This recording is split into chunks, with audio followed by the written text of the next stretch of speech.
প্রতি বছরের মতো এবছরও নীল পুজোর উপোস থেকে বাবা ভোলেনাথের মাথায় জল ঢেলেছিলাম। প্রতি বছর আমি আমার বাড়ির ভোলেনাথের মাথায় জল ঢালি, কোনো মন্দিরে যাই না। তো এবছরও আমি যেভাবে পুজো করেছি সেই পুজোর ছোট্ট একটা ভিডিও আপনাদের সঙ্গে শেয়ার করলাম।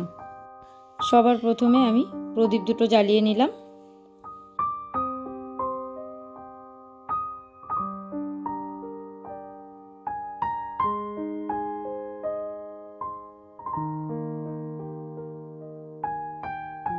ধূপকাঠিটাকেও ধরিয়ে নিলাম।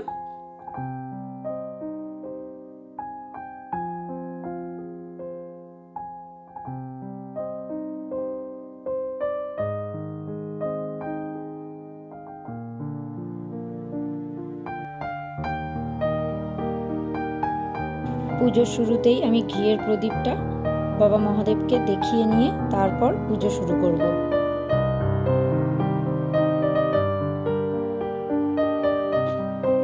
প্রদীপ দেখানোর পর এবার বাবার মাথায় পঞ্চামৃত বানিয়ে রেখেছি, সেটা ঢেলে পুজো স্টার্ট করছি। সবার প্রথমে ত্রিশূলে দিয়ে শুরু করলাম।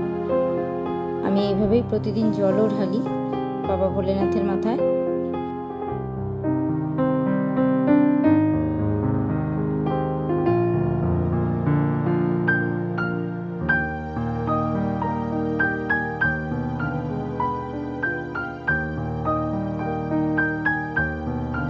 এবার প্লেন জল দিয়ে আগে সবাইকে স্নান করিয়ে নেব।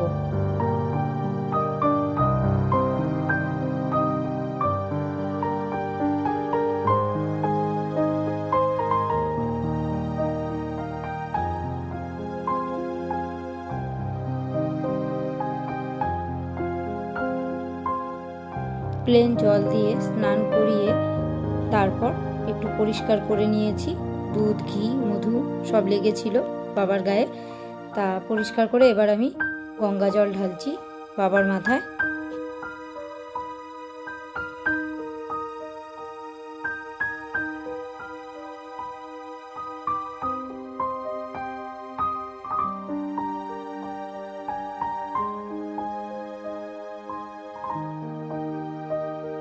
বাবাকে স্নান করানো হয়ে গেছে, এবার চন্দন বেটে নিচ্ছি।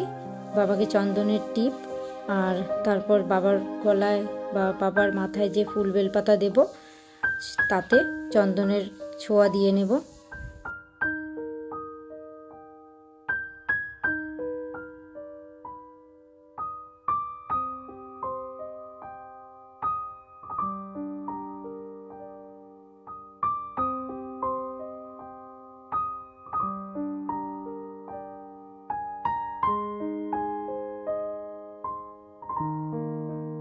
এবার আমি বাবার গলায় আকন্দ ফুলের মালাটা পরিয়ে দেব। আমি ফুলের মালা, ফুল বেলপাতাতে চন্দন লাগিয়ে নিয়েছি।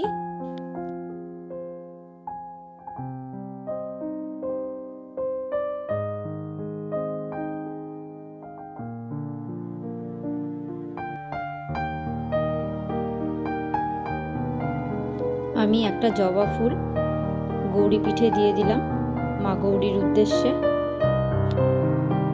এবার আমি একে একে যত ফুল বেলপাতা আছে সব বাবা ভোলেনাথের মাথায় চরণে অর্পণ করে দেব।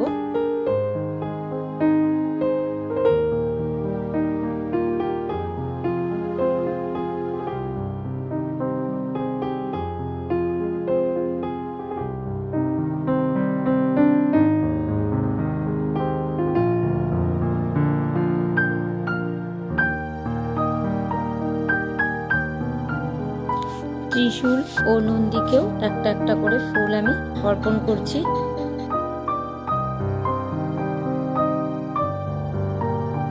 ধুতুরা ফুলটা অনেকটাই বড় দেখে বাবার মাথায় ছুঁয়ে আমি বাবার চরণে অর্পণ করে দিলাম। বাদ বাকি যা ফুল বেলপাতা আছে সবই আমি বাবার কাছে অর্পণ করে দেব।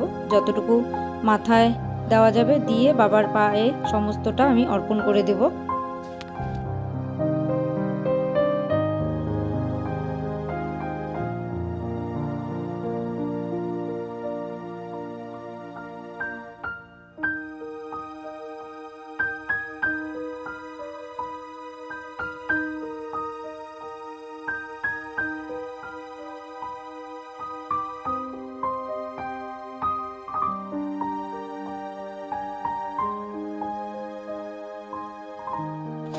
আর এই কাঁচা আমটা আমি মা ষষ্ঠীর উদ্দেশ্যে মা ষষ্ঠীর কাছে অর্পণ করে দিচ্ছি।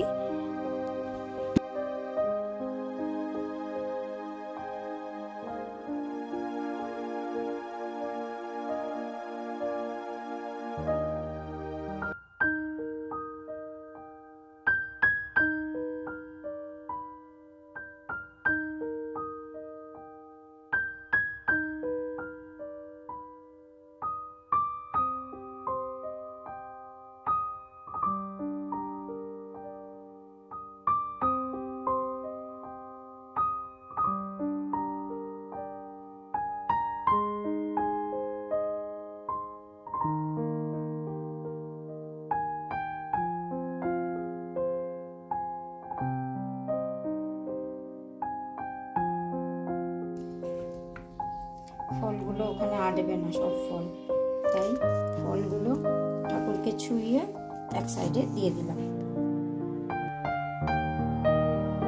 এখন ঠাকুরকে ভোগ নিবেদন করব।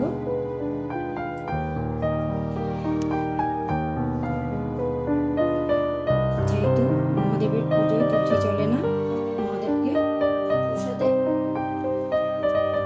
মহাদেবের প্রসাদের থালিতে বেলপাতা দেব।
আমার নীল ষষ্ঠীর পুজো দেওয়া হয়ে গেছে। একটা ঘিয়ের প্রদীপ দিয়েছি, একটা সরষের তেলের প্রদীপ দিয়েছি, কর্পূরটা শেষ হয়ে গেছে। ষষ্ঠী ঠাকুরের উদ্দেশ্যে একটা কাঁচা আম দিয়েছি। আর যেহেতু শিব ঠাকুরের বেদিটা ছোট, তাই ফলগুলো ঠাকুরকে ছুঁয়ে এই একটা থালার মধ্যে রেখে দিয়েছি। আর এদিকে ভোগ নিবেদন করেছি।